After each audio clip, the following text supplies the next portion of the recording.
Imagine waking up in your village one morning, and half of your neighbors are simply gone. No explanations, no trials, no chance for goodbyes, just whispers in the night. The sound of boots and the smell of fear in the air. What really happened in Indonesia between 1965 and 1966? When an estimated 500,000 people were slaughtered in one of the most brutal mass killings of the 20th century. And why is this dark chapter still cloaked in silence? Indonesia in the mid-1960s was a country on the brink with the Cold War raging. Fears of communism spread like wildfire. The Indonesian Communist Party, known as the PKI, had grown into one of the largest communist movements outside China and the Soviet Union. To the West, especially the United States, Indonesia seemed like the next domino that might fall. But inside Indonesia, tensions were already boiling.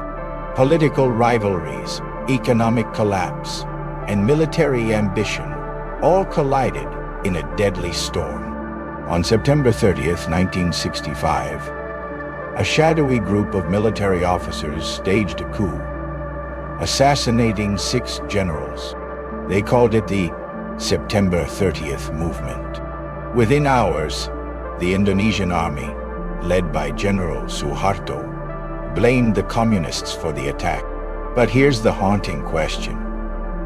Was this truly a communist plot or a carefully manufactured excuse for a bloodbath?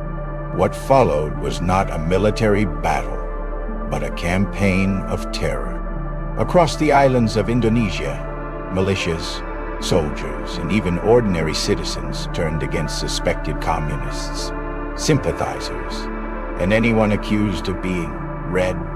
People were dragged from their homes, tortured, and executed.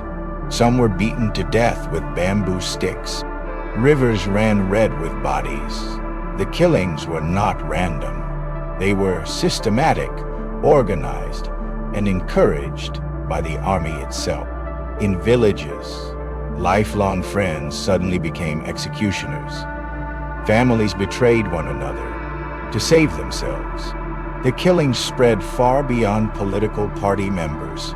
Teachers, union workers, ethnic Chinese, and even farmers were branded as enemies. In some places, entire communities were wiped out. How does a society turn so quickly from neighbor to murderer? Declassified documents decades later revealed that Western powers, especially the United States and Britain, quietly supported the purge. Why? Because the elimination of communism in Indonesia was seen as a victory in the global Cold War. The CIA provided intelligence, and Western media looked the other way. In the words of one American official at the time, "It's a big success." But for the people of Indonesia, it was nothing short of hell on earth. Out of the ashes of the massacres, one man rose to power, General Suharto, by 1967. He had replaced President Sukarno and established a dictatorship that would last for 3 decades. His regime was built on silence. Silence of the survivors, silence of the press, silence of a nation that dared not speak of what had happened. For millions of families, the wounds were buried deep, but never healed. For decades, survivors and their families lived under stigma. Children of those labeled communists were denied education, jobs, and dignity. Many were too afraid to even whisper about what had happened. Only in recent years have survivors begun to speak out, sharing testimonies of mass graves, torture, and the unbearable weight of memory. But justice has never come. Why should we remember this today? Because silence is dangerous. Because when 500,000 people can vanish into mass graves and the world looks away, it tells us how fragile human life becomes in the face of politics, propaganda, and fear.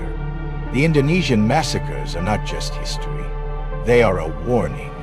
500,000 dead families destroyed, a nation scarred.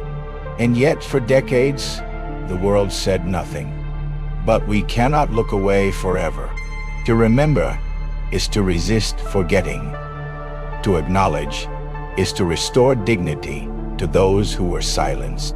The question is, will we learn from this tragedy, or will we allow history to repeat itself?